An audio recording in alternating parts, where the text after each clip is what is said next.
Hygiene in the Old West was about what you'd expect, which is to say, practically non-existent. People who made their way west across the continent contended with harsh terrain and often harsher weather. Survival was the #1 concern, and finding a nice spot to bathe just couldn't be much of a priority. Today, we're going to take a look at what hygiene was like in the Wild West. Dust was everywhere in the Wild West, and heavy winds and dust storms were common. They would send clouds of dirt and grime into homes and businesses alike, while threatening the lives of both settlers and their livestock. According to one Sarah Raymond Herndon, a young girl who made the journey from Missouri to the Montana Territory in the late 1860s, the dust along the trail was almost knee-deep in some places. On one occasion, after walking 20 miles in one day, her party camped for the night. Sarah observed that the boys' faces were covered in so much dirt, one could just see the apertures where eyes, nose, and mouth were through the dust.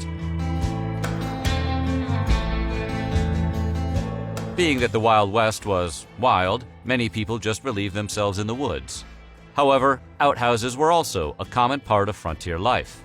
Typically built close to houses and homesteads for reason of safety and convenience, the average outhouse was just a hole with a wooden structure erected above it. When the hole filled up, it was covered with dirt, and then the wooden structure would be resituated over a new hole, typically dug nearby. Outhouses, as you probably imagined, were not pleasant smelling, and people would often try to mask the foul odors with lime or lye. Bugs were commonly found inside outhouses, including flies and black widow spiders, the latter of which tended to bite people as they sat down to do their business. Have fun thinking about that next time you visit the loo. Modern toilet paper didn't exist yet, so people had to use whatever was available. This often included leaves, grass, and corn cobs. Youch! That's a real painful clean. While not all beds in the American West were made from hay and straw, most were. This being the case, the bedding material wasn't changed often, which typically led to infestations by lice and other things you probably wouldn't want to share your bed with. Known as seam squirrels, such infestations made sleeping less than hygienic. And if that isn't bad enough, flies commonly found their way into foodstuffs and human waste, and poorly insulated buildings were usually swimming in mosquitoes. Screens on windows were rare, so bugs could follow people from their homes to the outhouses and back, carrying with them particles of anything they'd pick up along the way. Surviving in the Wild West meant having a supply of clean water, and it wasn't always easy. Homesteaders would often build outhouses that would leak into the ground and contaminate the water for those who lived downstream from them, something that wasn't always known by the people who used the water. Rain would often be collected in cisterns, but that had its own issues. Dust and other contaminants were easily mixed in. Making the problem worse was that stagnant water would attract flies and other insects that would leave waste and excrement behind as they hovered over the water. In the interest of preserving the water they did have, people would often refrain from washing clothes or dishes. If they did clean such household goods, it would often be with used bath water. Speaking of which, when it came to bathing, entire families would often reuse the same tub of water over and over again for a week, sometimes even longer. There's nothing better than ending a long, hard day's work than sitting back and relaxing in a warm tub of family filth. Dirty family bathwater stew.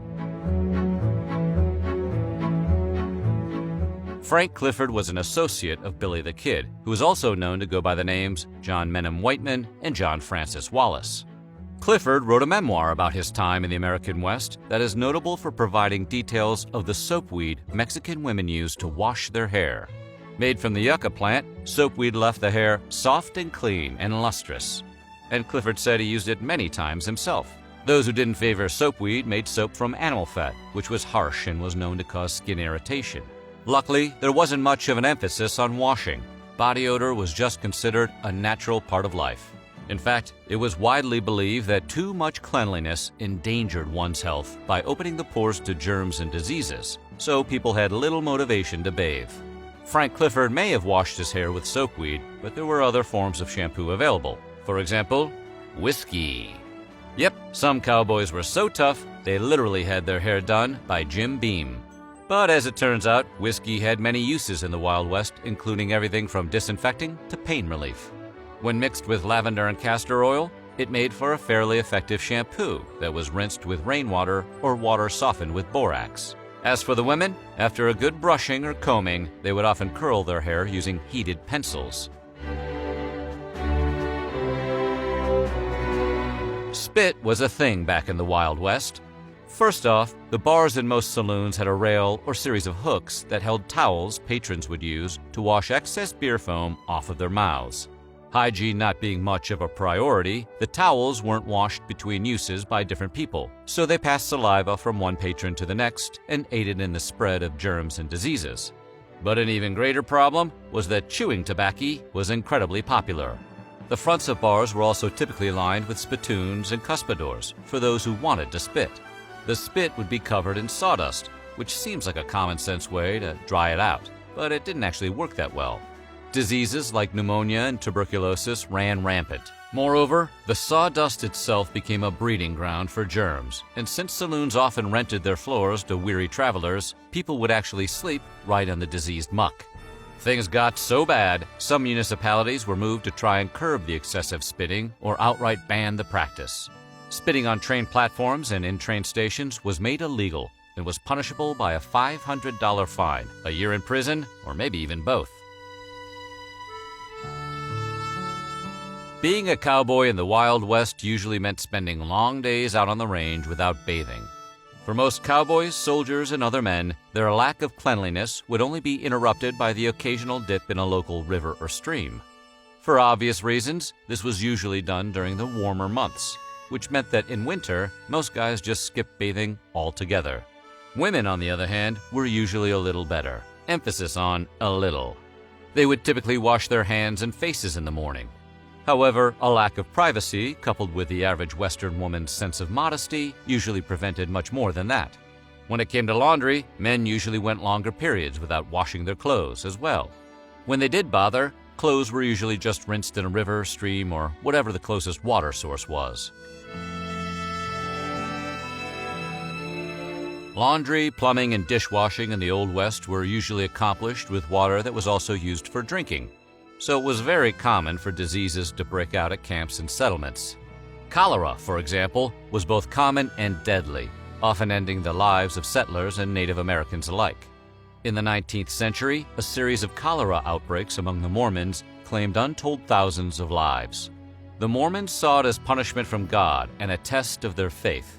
At the same time, the disease was spreading from overland trails to tribal communities, where it was wiping out large numbers of natives.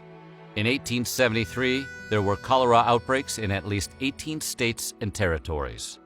These outbreaks were often used as excuses to scapegoat unpopular communities. Such was the case in the Dakota Territory, where Russian immigrants were blamed by some from the medical community for bringing cholera to the territorial capital at Yankton. One doctor described the Russians as lower-class peasants who were filthy in their persons and their habits. They were blamed for the outbreak, though, and of course, it was actually part of a much larger epidemic.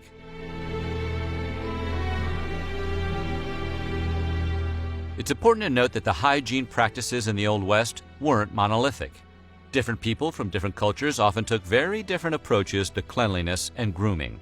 For example, while Westerns favored the straight razor for shaving, not everyone followed suit.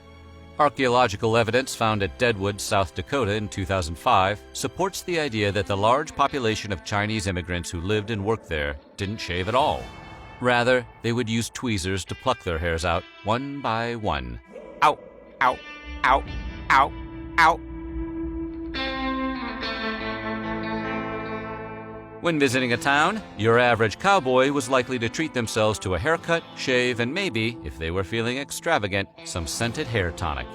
Like 80s glam rock stars, some of the most well-known figures from the Wild West wore their hair long.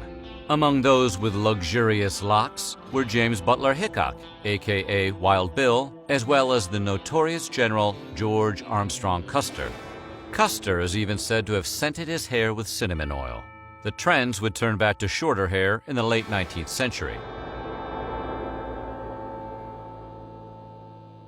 Tooth care in the Old West was a relatively primitive affair. Toothbrushes were uncommon, People would frequently use their knives to pick out food from between their teeth, and some stagecoach stops and public establishments would offer community toothbrushes. No thanks, I'll pass. If a tooth became problematic, it would usually just be pulled. Despite the existence of famous gunslinging dentist John Henry Doc Holliday, oral care professionals were incredibly rare. Those who needed a tooth pulled usually turned to barbers or blacksmiths, who would remove the sore tooth with tools that were basically fancy pliers. No anesthetic was used, but for pain management, patients were prone to taking a shot of whiskey, or 2, or maybe 3. Make that 4.